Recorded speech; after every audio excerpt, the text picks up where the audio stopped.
हाँ, tariff to Trump वे भुगतान करते हैं, एक टैरिफ टू ट्रम्प वे भुगतान करते हैं। अर्थव्यवस्था काफी लंगड़ा है और चीन जिम्मेदार है। हम फिर से महान बनना चाहते हैं। टैरिफ लगाने के कारण ट्रम्प को भुगतान किया जाता है। ट्रम्प बनो।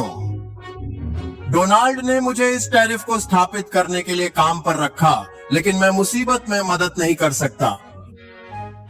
माफ कीजिए, आपको एहसास है कि सब कुछ अपने लिए अधिक महंगा हो जाएगा।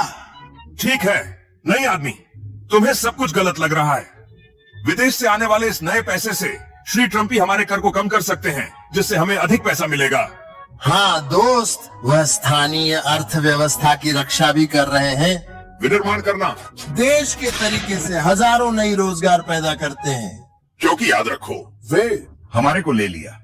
नौकरियां भाई, ये बिल्कुल सही है। विदेशी धमकियों के खिलाफ टैरिफ सबसे अच्छा बचाव है।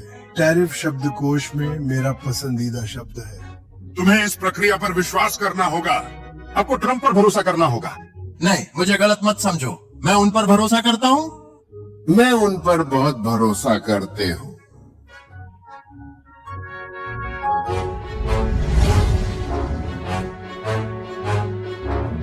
आपको भुगतान करने के लिए टैरिफ। आप भुगतान करने के लिए एक टैरिफ। हम बहुत सारी चीजें बनाते हैं। आपको बेहतर कीमत और गति की आवश्यकता है, लेकिन अगर आप अभी भी एक टैरिफ से गुजरते हैं तो हम आप पर लगाते हैं।